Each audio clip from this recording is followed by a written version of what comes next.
Hello, this is Andrew Westhof, owner and senior loan officer of Homes Mortgage Lending, and this video is intended for Michigan realtors to give you an overview of my process so you can set the best expectations with your buyers if you're referring clients over to me.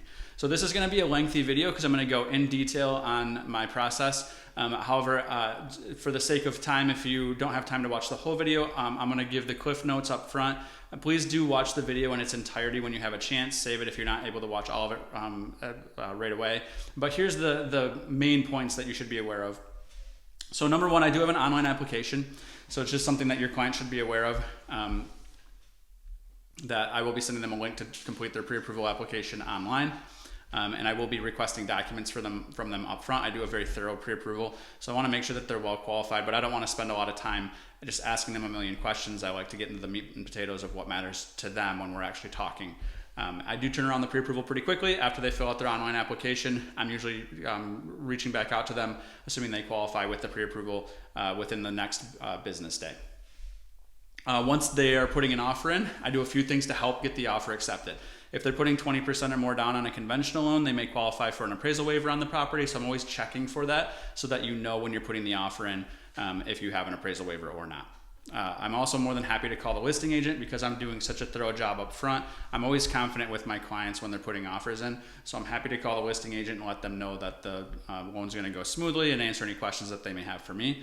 And then we can get more competitive than most lenders on the contract date. If you think it will help get the offer accepted, we can put a pretty quick contract date. My standard is 21 days if we need an appraisal and 14 days if we don't need an appraisal. But even that, we can go a little bit more aggressive if we need to.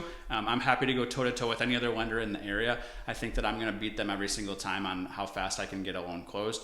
And most of that is because I'm a broker that works with really fast lenders, but also there are other brokers that work with those same fast lenders. I'm confident I can beat them on their speed to get the deal closed as well because we're doing such a thorough job up front, and I'm just doing a better job preparing my clients and finding out up front on a little bit of a pre-underwrite if there's some things that I think underwriting is going to need that I've already prepared the buyer for that. So usually we're not losing any time when we're in underwriting when things are being asked for that the clients may not, if they weren't aware, wouldn't have been able to provide quickly.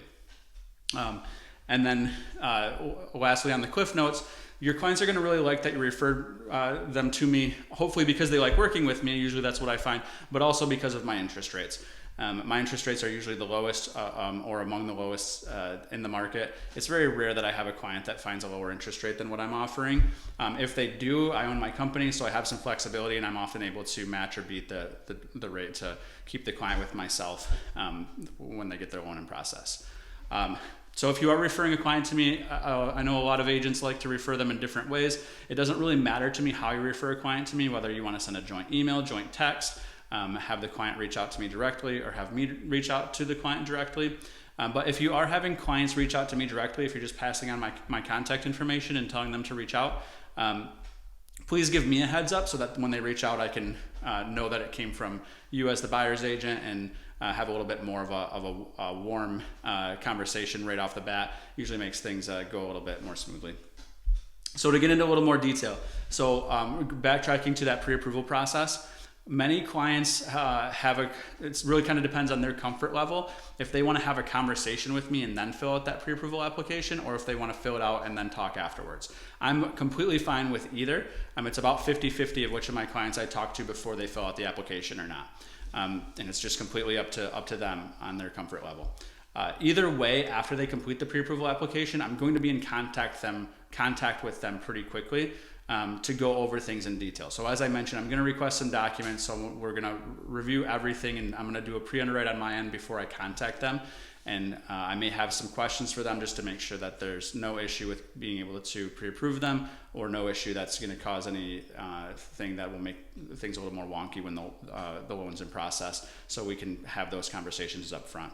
I'm also going to provide them hypothetical numbers. So part of my pre-approval application they're going to complete is going to have some questions, and those main questions are where they're looking, what price range they're looking, and what they're thinking about putting down.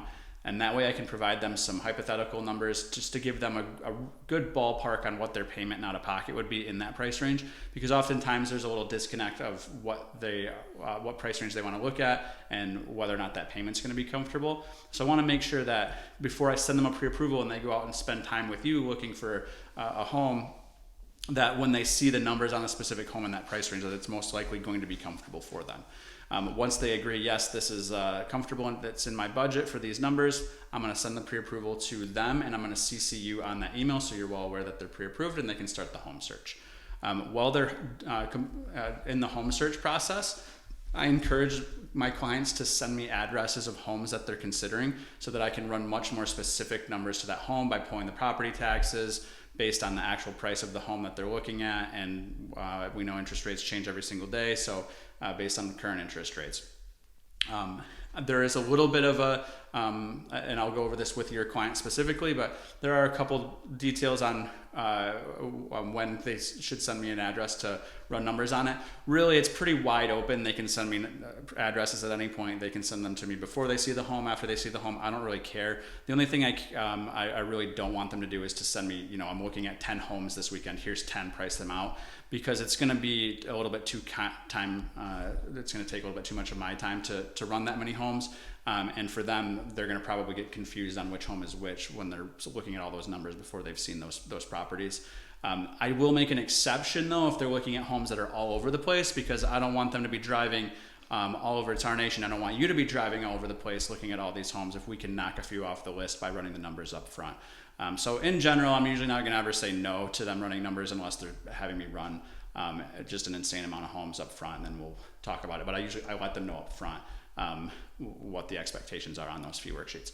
But this is usually really helpful when they're looking at a home, because they already have an idea of the finances. Now they might end up talking with you and finding out, hey, we should probably offer more, or maybe we need to do an appraisal guarantee, and what would that look like?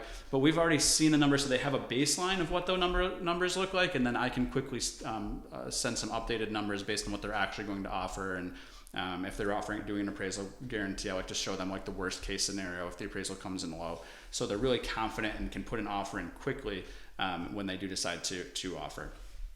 And then at the same time, I'm checking for an appraisal waiver at that point as well if they're putting 20% or more down and doing a conventional loan. And I run the appraisal waivers. If they tell me, hey, I'm thinking about offering $400,000 on this home, and I get an appraisal waiver, I'm going to keep bumping it up and see where that appraisal waiver goes away, so that if you decide you need to offer more, we know what we can go to and still have the appraisal waiver. And then, as I mentioned at the top of the video, nothing really different on this, but when they're making the offer, I am happy to call the listing agent, let them know that things are going to go smoothly, let them know about the appraisal waiver if we have them, and let them know, especially if we're being aggressive on the time to close, set their minds at ease that, yeah, we're confident we're going to hit that closing time. Now, if we get really aggressive because we need to get the offer accepted, really most of the time, the things that are going to cause us to not hit a contract date when we get super aggressive is if the appraisal takes a little longer to come back if we need one, or if we don't need an appraisal, if title work takes a little longer to come back. So we'll let the listing agent know that those are the only concerns that we would have, and based on when the offer is made, we'll have a good idea of what those turn times are currently, so we can let them know how big of a concern it is. Once the offer is accepted, we're going to, of course, work to get the loan in process right away, because I'm asking for documents up front. It's usually pretty quick for me to get the loan in process pretty much immediately. And I'm going to reach out to the listing agent at that point as well to make sure that I have good contact information for them, their team, and their title company. So I know if we need to order an appraisal, who should I be contacting, if they have a transaction coordinator, who should be included, and then who the title contact is for the sell side title. If I CC you on that email as well, so if you haven't had a chance to have those conversations with the listing agent, hopefully they'll reply all and you'll get that information also. I also let them know when the loan is in process, which we always work to get the loan in process right away. And if we are ordering the appraisal right away, we let them know to look out for the appraisal to be contacting them. Oftentimes, assuming we have time to, in that 21-day kind of standard time frame that I give most agents on most deals, If that's the timeline to close, that or after, usually we're going to do the inspection and then order the appraisal. So I'll be letting the listing agent know at that point, hey, just so you're not like, what the heck is going on? We're planning on waiting until after the inspection contingency, after the inspections contingency has been waived, and then we'll order the appraisal right away. And then while the loan is in process, the key times that I'm going to be reaching out to all parties just to keep them in the loop is when the appraisal is ordered, and we'll have a due date once it's ordered of when the report is due back to us, so we can let the listing agent know, just to keep them off your back, wondering if the appraisal came in, if it came in at value, when it's supposed to be back. Once the appraisal is back, I'm going to contact all parties and let them know that yes, the appraisal came in, it came in at value, everything's good to go. If the appraisal did not come in at value, I will be reaching out to you first before I talk to the listing agent. And really, I'm going to be reaching out to the buyers first, because I have to get their permission to share the appraised value with you. But once they give me the thumbs up, we'll talk about it and we can send that report over so we can start those negotiations. If there happens to be an appraisal issue that's not value, but it's a repair issue, I will send you and the listing agent just the pages of the appraisal that show the repair stuff. So long story short, I'm never telling the listing agent the appraised value unless we have to, and always getting permission from the buyer first. And I'm talking to you about it first, so you're not blindsided by an email that says, hey, we've got an issue, and you're like, oh shoot, I'm unavailable for the next 4 hours, and now I'm gonna have a listing agent blowing my phone up. So I wanna make your life as easy as possible while the loan is in process. So if some issue comes up like that, I'll let you know. But otherwise, my blanket email is just saying the appraisal value is good. And at that point, we're usually pretty close to clear to close. So I'm letting the listing side and you, because you're CC'd on the email too, know that things are going smoothly on the loan and that we're on target for our contract date. And then if an issue ever arises, and luckily, knock on wood, it's very rare with me because I'm pre-underwriting files and having pretty detailed conversations, probably much more than most other loan officer, because I'm a mortgage nerd and I used to be an underwriter and I know what issues can pop up. So we're usually going in a lot more detail than other lenders and avoiding a lot of these issues, which makes my turn times go faster and just makes things go smoother in general. But it is mortgages and real estate, so things happen. So if something comes up on whatever it is, 2% of deals, I'm going to let you know first. Obviously, I'll be talking to the buyer first and foremost. But if there's an issue that we think might cause a delay or cause an issue with the loan funding, I'm going to talk with you and let you know what the implications are so that you can decide how to handle it. And then I'm always more than happy to contact the listing agent if that situation arises, because they're going to probably want to talk to me anyway, hear it from the horse's mouth, so to speak, as opposed to playing the telephone game and having you waste your time calling a listing agent and then them asking a question that, is a lending question you don't know the answer to and then sending it back to me. So we avoid that if possible. Obviously, if that's not your preferred way to handle it, we won't do that. But if you're good with it, I'm always happy to call the listing agent to loop them in if there's any issue. But most of the time there's not, again, knocking on wood. So usually shortly after we get the appraisal back, or if we didn't need an appraisal, just pretty quick in general, we're going to get the clear to close. At that point, my go-to is to send an email with all title reps, any transaction coordinators, and both you and the seller's agent on one email to say we're clear to close. But I will tell you before I send that email. So just in case you have some scheduling issue or the buyers do or whatever the case is, I don't want to just send it out and again blindside you. And then I also CC my processor on that email and let you and the sell side contacts know, to work on getting the closing scheduled. And then once scheduled, I let the title agent know who my processor is that will be working with them on final numbers and final documents. So that's the gist of it. Usually things go very smoothly with me. I like to think that I make you look good when you refer clients to me. I know I'm just one piece of the puzzle. You're steering the boat. I'm just one part of it.